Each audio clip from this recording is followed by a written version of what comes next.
Tama ang narinig nyo, hindi natatapos sa 445 million peso property sa Spain, 130 million peso estate sa Massachusetts, 1.6 billion peso mansion sa South Forbes Park, Makati, hotel at golf and country club sa Leyte ang listahan ng mga properties na nakita naming may koneksyon kay Romualdez.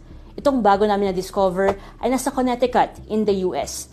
Ang bongga nito just imagine, 4.2 hectares na lupain, halos kasing lawak ng Araneta Coliseum sa Cubao. Yung mismong bahay naman, design ng isang architect known for high-end buildings sa New York. Basically, hanggang pangarap lang ito para sa mga ordinaryong Pilipino.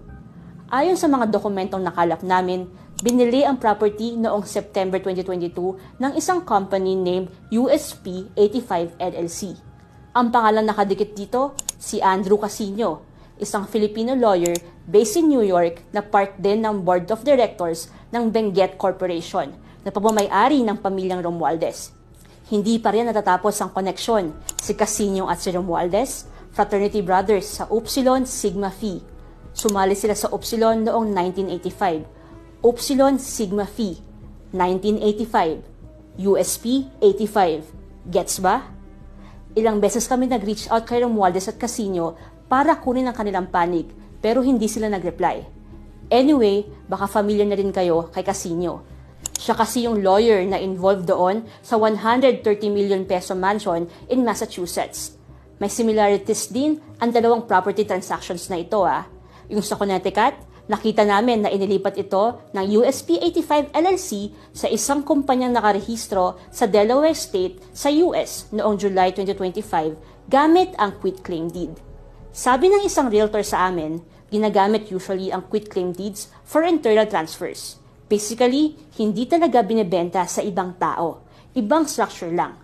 Ganito rin ang eksaktong nangyari sa Massachusetts property noong July 2025. Inilipat ito sa isang kumpanyang registered din sa Delaware. Same month and same year ang two transactions na ito. Pareho rin ang kanilang registered agent. Ayon sa mga expert, unique ang Delaware kasi madali lang mag-set up ng companies doon. Hindi rin sila masyadong transparent sa ownership. O diba, jackpot ang mga may tinatago. If you also zoom out, marami pang transactions na involve ang Upsilon Brothers ni Romualdez. Nandyan ang lawyer na si Jose Raulito Paras na nadiskubre ng Rappler na involved naman sa 445 million peso property sa Spain at 1.6 billion peso mansion sa South Forbes Park, Makati. Sinabi na rin ng ombudsman na walang financial capacity si Paras para mabili ang Forbes Park Mansion. Kaya posible raw na money laundering ito. Sa mga investigasyon na Rappler, nakita naming may pattern talaga ang transactions involving the high-value properties of Romualdez. Hindi nawawala dito ang business associates, ang mga broad sa Upsilon, at ang paggamit ng mga kumpanyang sinet up lamang tila para pagtakpan ang mga yaman ni Romualdez.